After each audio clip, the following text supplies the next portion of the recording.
Welcome back to my YouTube channel. ನಾನು ಇವತ್ತೊಂದು ಸಾಂಪ್ರದಾಯಿಕವಾದಂಥ sweet ಮಾಡ್ತಿದ್ದೀನಿ. ಏನಪ್ಪಾ ಅಂದರೆ ಗಿನ್ ಹಾಲು ಉಪಯೋಗಿಸ್ಕೊಂಡು ಒಂದು ಸ್ವೀಟ್ ಮಾಡ್ತಿದ್ದೀನಿ. ತುಂಬ ರಿಚ್ ಇನ್ ಪ್ರೋಟೀನ್ಸ್ ಇರೋವಂಥ ಒಂದು ಸ್ವೀಟ್ ಇದು.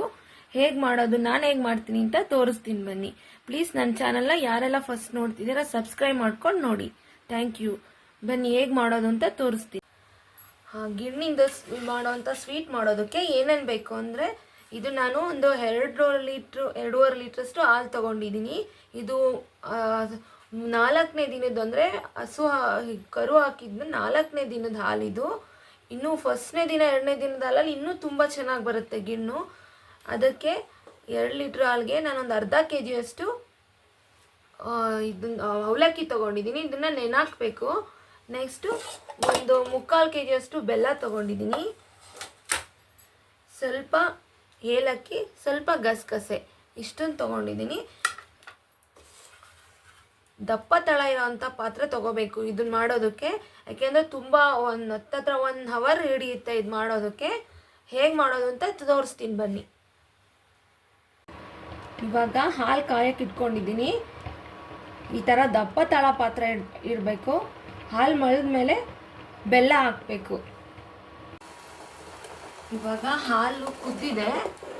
ಈ ಟೈಮಲ್ಲಿ ಬೆಲ್ಲ ಹಾಕಬೇಕು. ಬೆಲ್ಲ ಹಾಕಿದ್ಮೇಲೆ ಕೈ ಆಡ್ತಾನೆ ಇರಬೇಕು. ನಾನೊಂದು 3/4 kg ಬೆಲ್ಲ ತೊಗೊಂಡಿದ್ದೀನಿ 2 ಲೀಟ್ರಿಗೆ.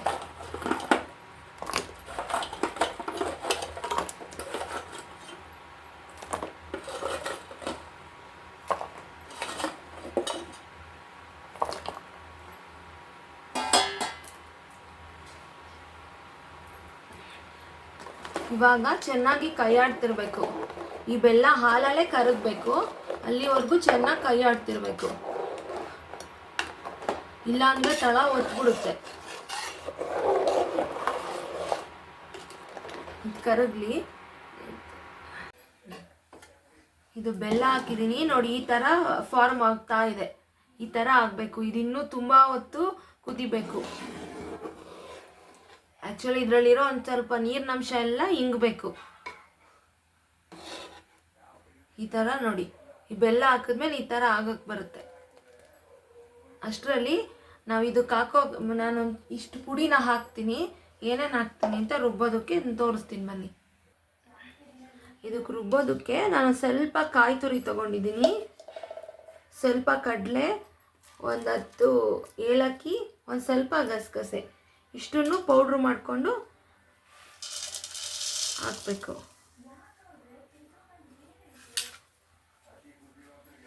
ಇಷ್ಟನ್ನು ಪೌಡ್ರ್ ಮಾಡ್ಕೊಂಬರ್ತೀನಿ. ನೋಡಿ ಇದು ಆಗ್ತಾ ಬಂದಿದೆ. ನೋಡಿ ಈ ಥರ ಕುದ್ದು ಹತ್ತತ್ರ ಇದು 1 ಅವರ್ ಹತ್ತದ್ರಿಂದ ಕುದೀತಿದೆ. ಈ ರೀತಿ ಆಗ್ತಾ ಬಂದಿದೆ.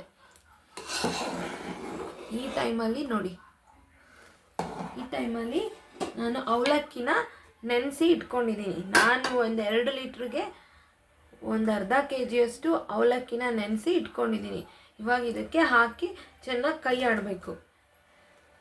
ಬೇಕಾದರೆ ಪುರಿ ಸಹ ಹಾಕೋಬೋದು ಇದಕ್ಕೆ. ಯಾವುದೇ ಕಾರಣಕ್ಕೂ ತಳ ಒತ್ತಬಾರ್ದು. ತಳ ಒತ್ತಿದ್ರೆ ಅದು ರುಚಿ ಹೋಗುತ್ತೆ. ನೋಡಿ ಇವಾಗ ಈ ಥರ ಕೈ ಆಡ್ತಾನೆ ಇರಬೇಕು ಚೆನ್ನಾಗಿ.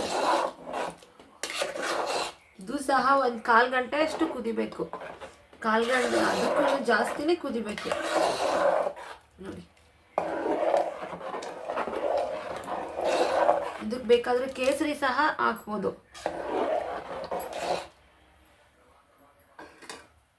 ನೆಕ್ಸ್ಟ್ ಇದು ಕುದ್ಮೇಲೆ ನಾನು ಆವಾಗಲೇ ತೋರಿಸಿದ್ದೆ,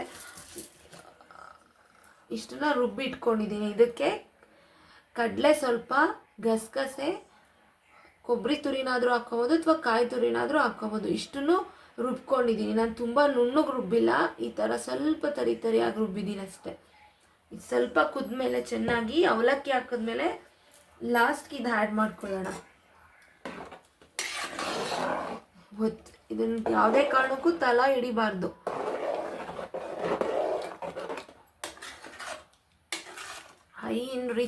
ರಿಚ್ ಇನ್ ಪ್ರೋಟೀನ್ ಫುಡ್ ಇದು.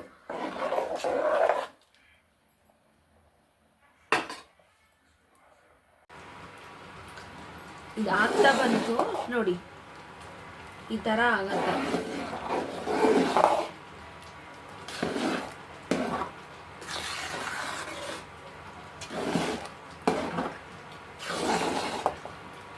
ಇದನ್ನೊಂದು 2 ಮಿನಿಟ್ಸ್ ಅಷ್ಟೇ ಆಗಿದೆ ಇದು.